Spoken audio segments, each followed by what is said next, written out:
Student, आज हम आप लोग को characteristic and basic requirements of teaching के बारे में पढ़ाएंगे। इससे पहले हम टीचिंग के लेवल्स को पढ़ सकते हैं। आइए सबसे पहले हम जो है टीचिंग का क्या क्या विशेषता है यानी कैरेक्टरिस्टिक है उसके बारे में समझते हैं। सबसे पहले हमें इसकी विशेषता समझने के लिए इसके प्रोसेस को समझना होगा कि टीचिंग की जो प्रक्रिया है उसमें क्या होती है। उसमें जो है एक व्यक्ति है जो दूसरे व्यक्ति के को जो है ज्ञान या उसकी कोई स्किल्स है या उसकी जो इंटरेस्ट की चीज़ें हैं उसे सीखने के लिए सिखाता है या फिर सीखने में उसे मदद करता है। तो इस तरीके से दोस्तों इस आधार पे हम इसकी कुछ विशेषताएं हैं उसको हम लोग के सामने बताएंगे। सबसे पहले ये जो है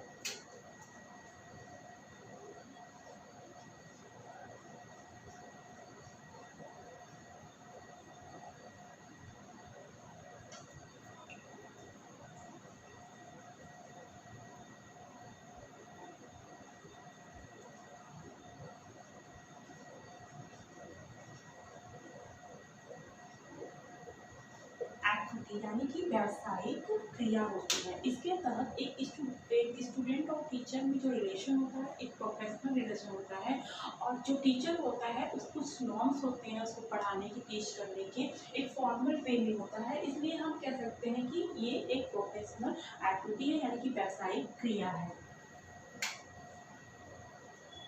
फिर बात आता है रेसिप्रोकल इंटरेक्शन।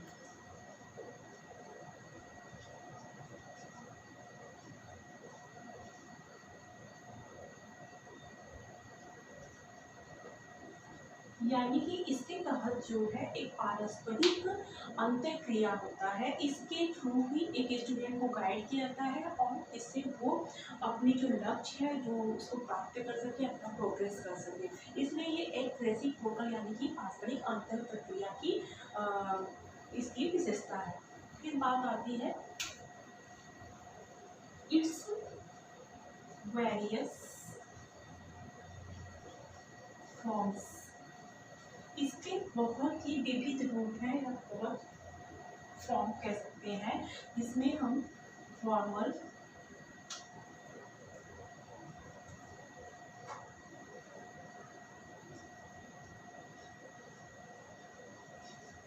इनफॉर्मल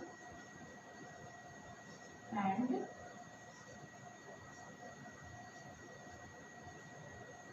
इंस्ट्रक्शनल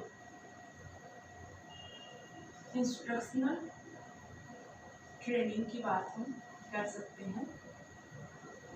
इन रूपों में हम प्रशिक्षण कर सकते हैं जो इसकी एक विशेषता है।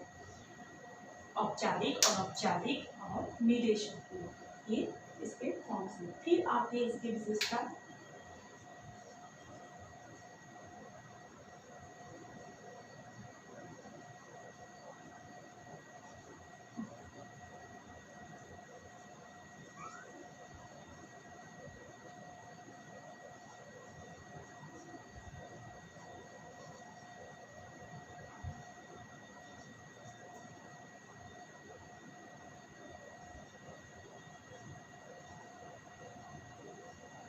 एनालिसिस यानी कि साइंटिफिक ऑब्जर्वेशन और एनालिसिस की बात करते हैं। जो इस टीचिंग के तहत जो है इसकी विशेषता ये भी है कि वैज्ञानिक रूप से अवलोकन किया जाता है और उसका विश्लेषण।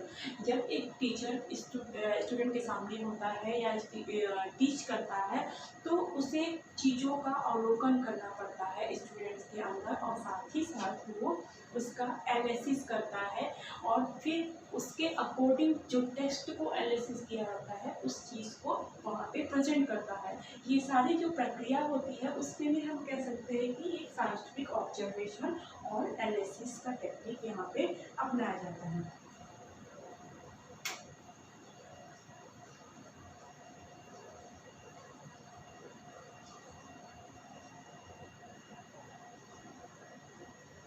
इसके तहत कम्युनिकेशन स्किल यानी कि संचार की जो कौशलता होती है, निपुणता होती है, उसका अहम रोल होता है।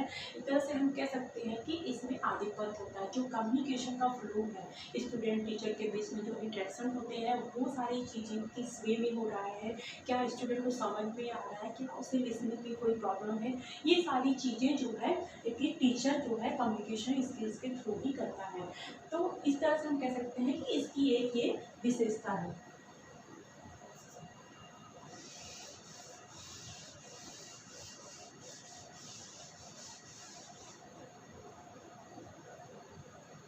नेक्स्ट इसकी विशेषता है बिल्ड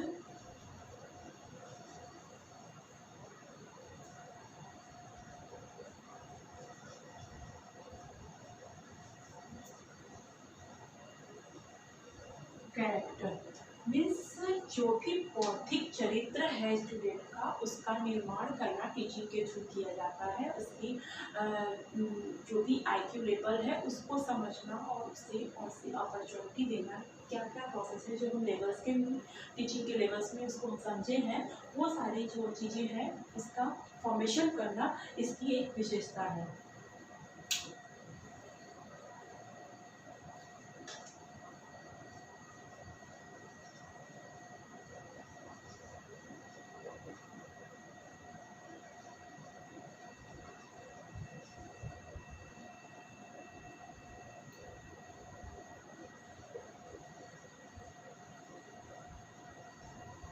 इसके तहत जो है जो भी अपेक्षित सूचना होता है उसका आदान प्रदान किया जाता है। मीन्स जो भी इंफॉर्मेशन होता है वो एक टीचर स्टूडेंट को देता है और वो स्टूडेंट जो है अपने प्रश्न पूछता है, जो भी क्वेश्चन आंसर मेथड होता है। तो इस तरह से हम कह सकते हैं इसमें आदान प्रदान की क्रिया जो है होती रहती है सूचनाओं का।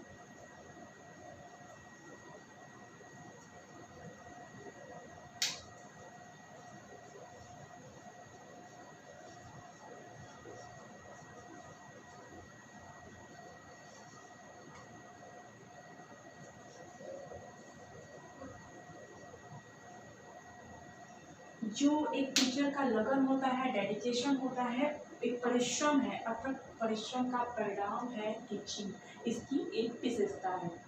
एक टीचर हार्ड वर्क करता है, टेक्स्ट को एनालाइज करता है, उसको स्टूडेंट के सामने प्रेजेंट करता है, जैसा कि हम लोग लेवल्स में समझे हैं।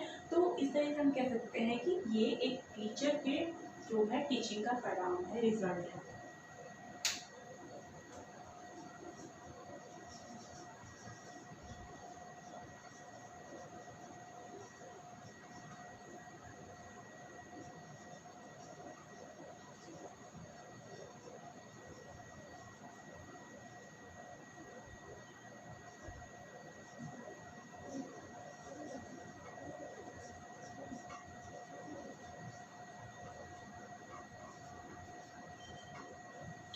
Full development of mutual cooperation and feeling of brotherhood, यानी कि ये जो है एक आपसी सहयोग और भाईचारे की भावना को विकसित करता है। एक टीचर जो है टीचिंग के ड्यूरेशन स्टूडेंट को ये सारी चीज़ें सिखाता है और ऐसा एक इन्वायरमेंट बना के रखता है, जिसे हम कह सकते हैं कि इसकी एक ये विशेषता है। इस तरीके से दोस्तों आज हम जो है टीचिंग के कैरेक्टरिस्टिक यानी विशेषता को समझे हैं कि क्या क्या विशेषताएं टीचिंग के प्रोसेस में आती है।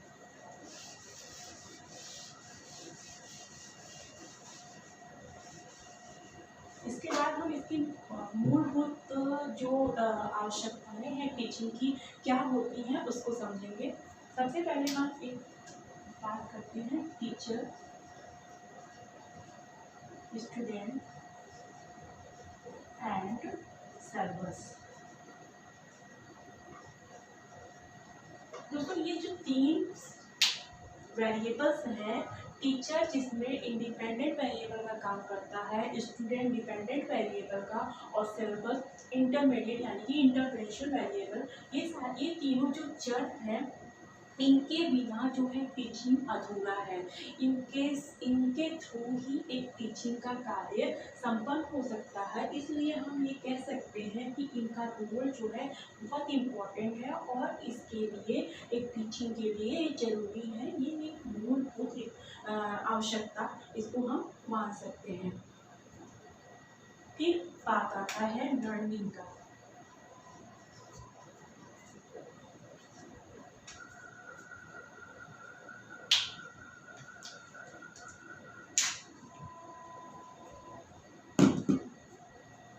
लर्निंग की बात आती है दोस्तों, तो इसमें हम कह सकते हैं कि टीचिंग का मेन जो रोल होता है उसमें लर्निंग यानी कि मूलभूत चीज़ें जो है आवश्यकता में सीखने की क्रिया होती है।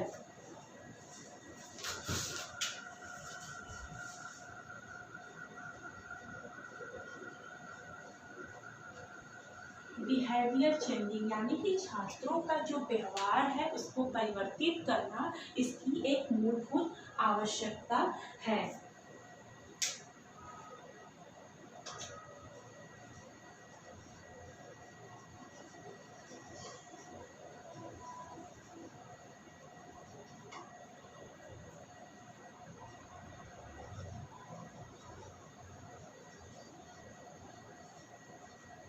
ये तीनों चीजों को विकसित करना इसकी मूलभूत आवश्यकता है, यानी कि ज्ञान, बोध और जो संकल्प शक्ति होती है उसको विकसित करना।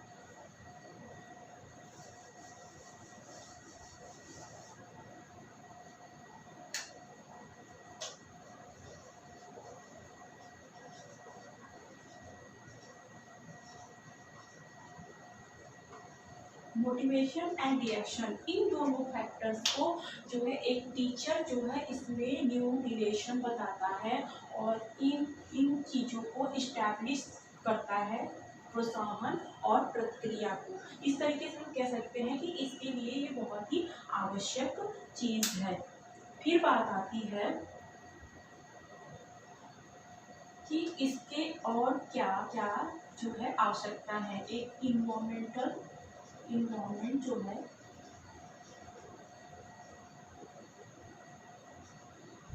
एजुकेशन के लिए एक अच्छा इन्वायरमेंट होना चाहिए। एजुकेशन स्किल्स की बात करते हैं और इंस्टीट्यूशनल इंफ्रास्ट्रक्चर।